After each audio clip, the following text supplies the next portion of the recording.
Do të vjojmë të qëndrojmë të zhvillimet politike, ku në këto momente do të zhvilloj një bisedë të drejt për drejt me analistin Genc Burimi. Zoti Burimi, përshëndetje.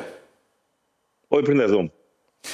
Zoti Burimi, çështjet me drejtësinë zun 60 deri 70% të shënimeve të javës të kryeministrit Edi Rama. A ju duket juve shqetësuar kryeministri për vendimin e gjykatës kushtetuese lidhur me pezullimin e zonjës Balluku? Është i shqetësuar për kosh.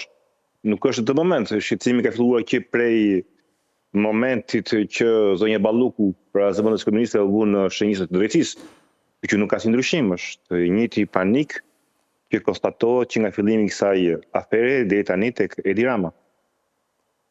Po, ndërkaq, Rama tha se do ta vazhdoj betejën. Çfarë nënkupton kjo? Mosvall do ta çojnë Komisionin e Venecias? Ai tha ndryshe, tha diçka që më habiti sepse komentoi vendimin e gjykatës kushtetuese, ose më mirë, komentoi mos vendimin e gjykatës kushtetuese që u ndan 4-4. Dhe një moment ta kuptoi publiku, në gjykatë kushtetuese ishte Edi Rama si qeveri, pra nuk ishte Edi Rama si parlament, apo jo. Nuk që PS-ja, nuk që kuvendi që shkojnë kushtetuese, shkoi qeveria.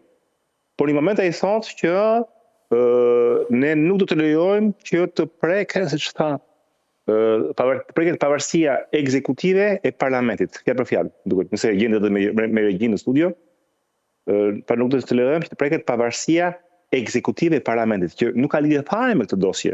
Pra në dosjen në gjykatën kushtetuese nuk është pavarësia e parlamentit që është në fjalë. Pavarësia e parlamentit është në fjalë në dosjen tjetër, në dosjen e kërkesës për heqjen e imunitetit.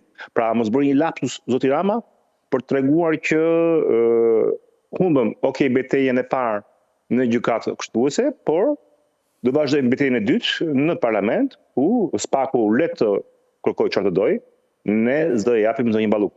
Unë kështu e kuptoj. Po, pra, pas qëndrimit të gjykatës, duke mos mbajtur qëndrim, cili mendoni se duhet jetë qëndrimi i PS-s në Këshillin e Mandateve sa i kërkon kërkesës së Spakut? Po do të jetë ai qëndrim që kjo parti mburret që ka sjellur këtë drejtësi të re, të mbajt, pra të jetë konsekuente se parti të jetë në vazhdimsinë e asaj që është bërë më parë. Kur Spaku kërkoi heqjen e imunitetit të Tahirajt, sigurisht u desh pak kohë e dorëzuan. Kur Spaku kërkoi imunitetin e Ahmetajt, e dorëzuan, ose ai u largua.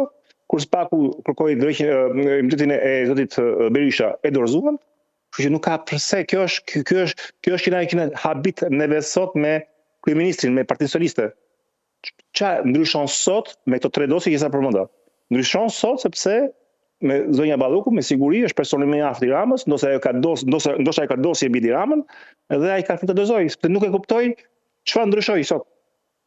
Qofse pse nuk është i njëjti reagim i këtij parlamenti socialist me zonjën Balluku, siç që me Tahirajn, siç që me Hametajn, siç që me Berishën. Dhe këtu Rama po bëhet komplet qesharak, sepse po shikon që nuk është i drejtë, është në një ndeshje futbolli që një arbitër për të gjithë raste fillon penallti 3 herë, herën e 4 në një rast nuk e fillon. Pra është diçka, domethënë që nuk është neutral, është i njëanshëm. Dhe betejën tani do e ketë më me opinionin, se opinionin nëse duket nuk e pyet shumë, as me opozitën nuk e pyet shumë. Betejën do e ketë me faktorin ndërkombëtar. Dhe sa më shumë të protestojë opozita, aq më shumë faktori ndërkombëtar do vihet në presion që të vërë presion mbi Ramën, që t'i shkojë deri në fund asaj që kërkon drejtësia dhe asgjë më tepër. Zoti Burimi, kryeministri Edi Rama vjoi përplasjen me gjyqtarët dhe prokurorët që kanë quar në kushtetuese çështjet lidhur me pagën e tyre. Ai tha se 90% e shqiptarëve nuk duan që pagat e prokurorëve të rriten. Ju a futeni tek 90% apo jeni tek pjesa tjetër? Po s'futem në debat edhe një herë. Debati nuk është a duhet apo jo, për mendimin tim si gazetar. Debati nuk është a duhet apo jo rritur paga e gjyqtarëve. Debati është a kanë të drejtë gjyqtarët, siç pa drejtë Rama të shkojë në gjykatë kushtetuese për Balluku, a kanë drejtë gjyqtarët, po ashtu ti drejtohen gjykatës kushtetuese. Kjo është çështja. Pra jemi ke parimet, nuk jemi ke përmbajtje. Jemi ke shteti i drejtës. Rama asaj kohë na thoshe pse ku është problemi? Unë jam, si çdo qytetar, si çdo institucion, kam të drejtën time, drejtën e Zotit, të kushtetutës, që të shkoj, ta kundërshtoj vendimin e GKO-s për pezullimin e ballukut, ta çoj në kushtetuese. Ndosë ju tha që nuk bëhet, që nuk është morale etj. Është më ime thonë. Pa pse kjo drejtë që ai ja njohu vetes tij, nuk ja njeh këtë të drejtë edhe gjykatësve. Ky është debati. Pse gjykatësi sot pas drejtë ai të shkoj, ta shë mendon ai, mendon se është i diskriminuar në pagë. Unë nuk po hyn fare në përmbajtje. A ky është problemi i Ramës? Rama gjithmonë, si thua, ka një drejtësi elastike sipas interesit të tij.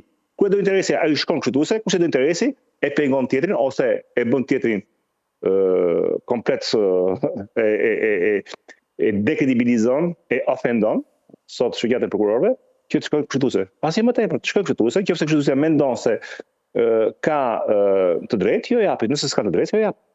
Nuk kemi zgjidhje, si thua, ky e bëri këtë reformë drejtësie, ky e dira vetë e bëri. Sot s'mund thotë sot si jam i kënaqur. Është një gjë, kur thonë më parë, ti vetë e zgjodhe Ametin, s'mund thua që jam i kënaqur, ti vetë e zgjodhe Ballukun. Thonë, gjithta që i kapin, ky vetë e zgjedh. Edhe drejtësin ky vetë e zgjodhi, ky vetë e bëri. Tash s'jam i kënaqur. Ai ka një problem. Ka një problem vërtet logjik me Tiranën. Kështu që jo, nuk hyn në debat, i shtohet apo si shtohet. Debati është kanë apo s'kan të gjyqtarët, ata vetë të ankimojnë. Asgjë më tepër. Dhe vendimi im është se kanë të drejtë. Kanë shumë të drejtë të ankimojnë. Të ankimojnë, nuk them ka të drejtë apo jo, pastaj në përmbajtje. Ai pastaj është e thelbi dosjes që as ti as unë as kush nga neve nuk e dim si qëndron puna, me sa kuptoj unë. Dhe këtu më kanë drejtë. Çështja është si përse është si puna e saj, domethënë. Nëse kemi një barazi përpara taksave, s'mund taksosh një më pak se tjetër, nuk kemi ashtu dhe barazi përpara shpërblimit, përpara rrogës. Përse të njëjtit trup gjykues, një kategori ka rrogë më të madhe, spaku, në një kategori ka rrogë më të vogël. Në kohë që të gjithë kanë bërë të njëjtën shkollë, të gjithë kanë bërë të njëjtin veting. Kështu që në një vend si Franca nuk do ecte kur.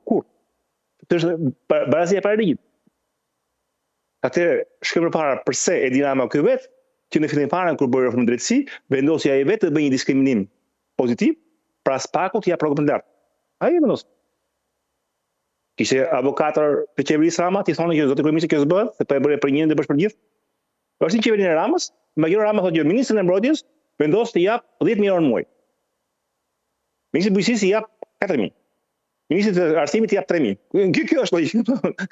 Dhe po shkon te ministri i arsimit thoshte, unë 3.000 janë pak. A do të thosh, s'ke turp ti 3.000 janë shumë. Po nuk është janë shumë, po s'më bosh 3.000 ti japësh ti tjetrit të mbrojtjes 10.000. Ky është debati sot. Edhe Rama ka këtë aftësi dhe më thënë që atë quhet themi ka një proverb, është si e puna ti zjarrtiksit zjarrvënës. Vetë ka vënë zjarrin, vetë ka krijuar problemin me lloj pagat. E tani vetë ankohet që thotë pse, po jo më zotëri. Edhe një herë çfarë do mbjellësh, çfarë do korrësh. Kështu që ata kanë të drejtë të shkojnë në kushtetuese dhe halli shqiptarëve që duhet paguajnë nga xhepi i tyre. Si puna edhe një herë, është njëjta gjë edhe me arbitrazhet. Krijon arbitrazh, i humbet paguaj shqiptarët. Krijon arbitrazh të poc me dosjen e atij Beketit, që i mbylli televizionet e tjera, Shqipëria dënohet me $130 milion arbitrazh. Tani ankohet ky thotë jo, po janë shumë, po kush e filloi? Pra edhe një herë, Rama është personazhi që nuk mban as edhe një përgjegjësi. Është qartë. Ku ka gjëra të mira, është ai babai. Po kur ka gjëra të këqija, ai është jetim, nuk ka mund që jem pra ne gazetarët do të themi këtë gjë dhe mos bëjmë në asnjë mënyrë megafon të Ramës që gjyqtarët paguajnë më pak. Nuk është problemi ynë ky, problemi ynë është edhe një herë, është drejtësia para ligjit. Dhe kjo drejtësi nuk është ministri do të blisë një ligj në të ardhmen që ku ka i gafa tilla, që ai që i merr këto lloj ligjesh, këto lloj gjërash, si kryeministri, të mba ai vetë përgjegjësi nga ana financiare. Që nesër e di Rama të rinj, nëse bëjnë gafa tilla, paguajnë nga xhepi i tyre. Pa mendoj 90 herë kur bëjnë gafa tilla. Zoti Burimi, ajo duket në vijë logjike që nga një anë qeveria do të ndryshojë kodin penal, ta bëj me 900 nene dhe kërkon të fusë në burg qytetarët që parkojnë dysh, dhe nga ana tjetër miraton amnisti penale dhe ankohet për numrin e lartë të paraburgosurve. Vetëm kaq, pa duket normale që i thotë sot jemi vetëm një vend në botë kur aty sigurisht një mashtim, po e thotë vetëm një vend në botë ku drejtësia pezullon ministrat, apo jo, e tha dhe që pari dha dhe juve në insertin tuaj të podcastit. Këtë tha. Po ashtu. Asimi i vetmi vend në botë sot që të futesh në burg, njerëz që paguhen dyfish. Ka logjikë nuk ka. Don këtë prapë edhe një ka një mos koherencë ke Rama. Te kërkon të ngjasoj me botën qytetruar dhe këtë i bën ligje siç ja do qefi. Por nuk është fare normale të futesh në burg një person që paguhet dyfish. Nuk ekziston në Evropën e qytetruar, nuk ekziston. Nuk mund të penale, nuk është e qëllimshme. Penale është e qëllimshme. Është paguajtësi, vëri gjobe administrative, siç kudo. Vëri gjobe të hiqi patentë fare, ure mund të çosh edhe biles mos ke drejt më të jap makinës për 10 vjet. Të futesh në burg.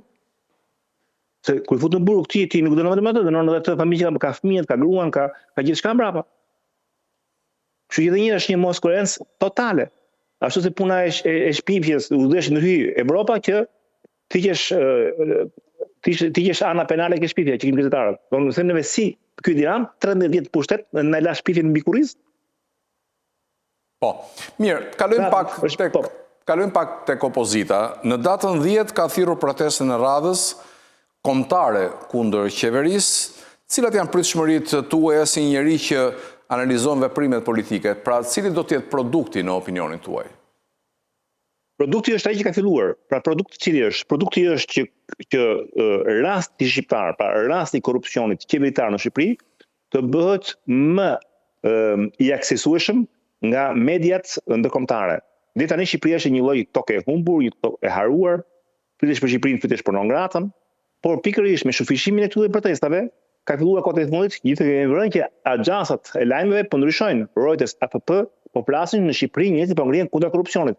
Biles agjansat e fundit tani po fillojnë të shpjegojnë publikut botror kush është Balluku që tani ende si i Shqipërinë po shpjegohet Balluku. Pra ky është produkti. Produkti është një reflektim i këtyre protestave kundra korrupsionit shqiptar, kundra presionit të qeverisë me drejtësinë, të reflektohet në mediat më serioze botrore. Dhe ky reflektim në media bën po ashtu që të shohet presioni tek kancelerit e këtyre vendeve, që s'mund ta fshehin më që ka një problem sot shqiptar.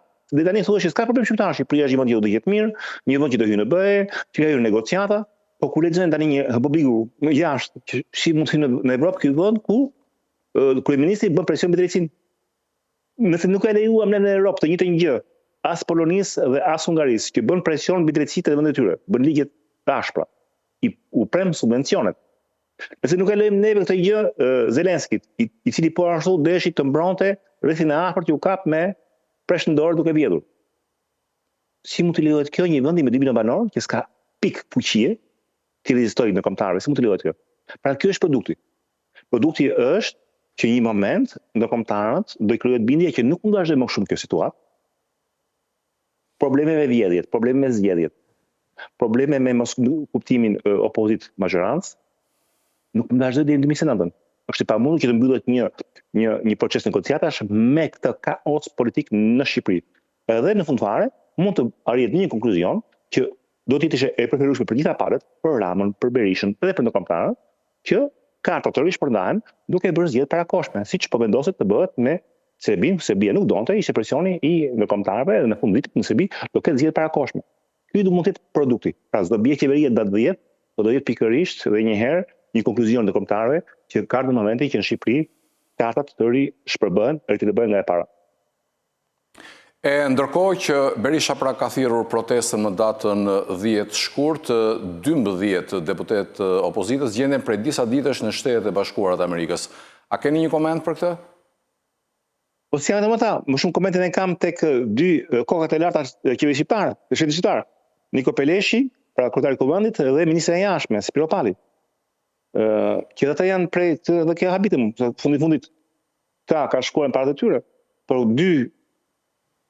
dy të lartë, dy ministra e jashtme u bën ditë që është në SBA. Peleshi dhe ai u bë shkoi 2-3 ditë ai në SBA. Okej, ka shkuar për lutje, dhe unë do të shkoj në lutje, do ti do shosh në lutje, gjithë do shohin në lutje, po kush paguan? Po mua ky është debat. Paguan taksë shqiptarë, taksë tyre. Pra opozita s'm habit.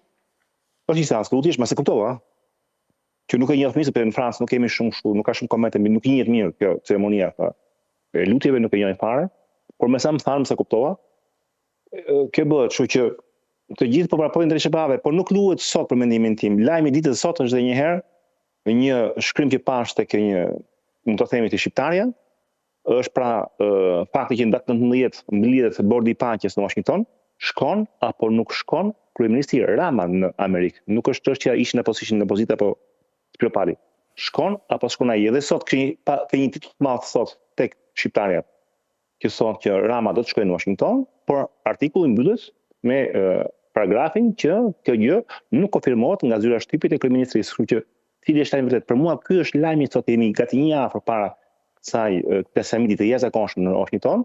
Po pse në fakt zoti Burimi, çfarë dyshimesh ka për zotin Rama që do shkojë apo nuk do shkojë në Washington? Sepse sot shefja e kabinetit të zotit Trump, ajo që bën agjendën, është Suzy Wiles. Suzy Wiles ishte ajo që së bashku me Lacivitën, pra që i bëri fushatën e brishës në Shqipëri, bën fushatën e Trumpit. Lacivita ishte ai që ofenduar nga fjalët më të rënda nga Edi Rama, që i krahasonte me Latifin.